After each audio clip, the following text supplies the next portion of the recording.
The night I opened my banking app, my hands started shaking before my brain could catch up. The balance blinked once, then settled at $12.47. I refreshed. Again, same number. 10 years of sacrifice, gone in a silent click. No warning, no call, just an empty account and a truth that would change how I saw my parents forever. For a decade, I lived like a ghost in my own life. No vacations, no parties, no upgrades.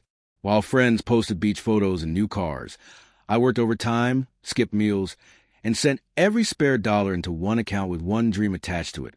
A home, not a mansion, just a quiet place with sunlight in the mornings and a door that locked behind me. By the time I hit $390,000, I felt proud in a way words can't explain. I trusted my parents enough to let the account be linked through a family banking setup. They'd always told me, "We're family. What's yours is safe with us." I found out how wrong that was on a random Tuesday. When I confronted them, my mom didn't even flinch. She sighed like I was the inconvenience. My dad avoided my eyes. Then the sentence that burned into my memory forever dropped casually at the dinner table. We needed it. We used it to secure the family future. Translation came later. They'd invested it into my sister's failing business and paid off a property under her name.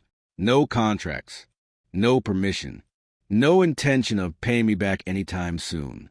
They expected me to understand. They expected gratitude.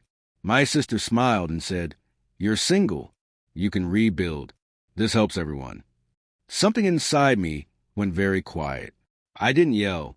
I didn't cry. I nodded. I said, "Okay."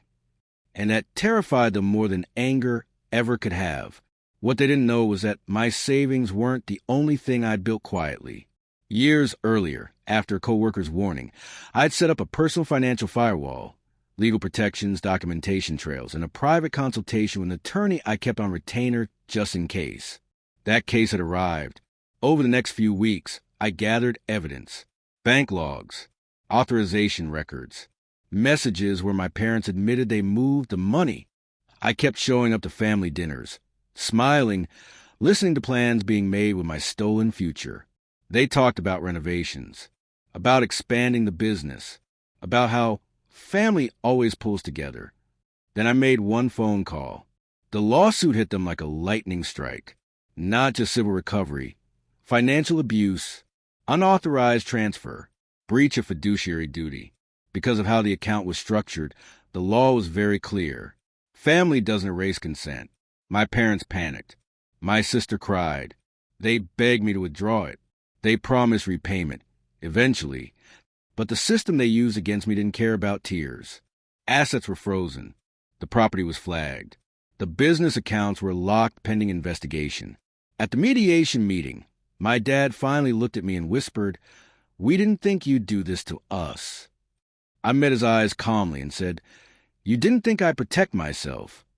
In the end, I didn't just get my $390,000 back.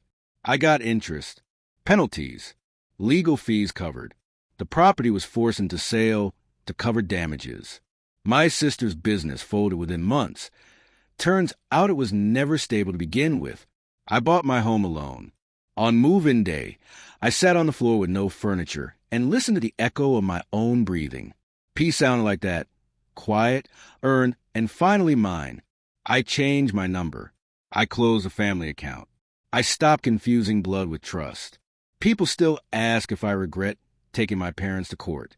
I tell them the truth. I didn't lose my family when I sued them. I lost them the moment they decided my future was theirs to spend.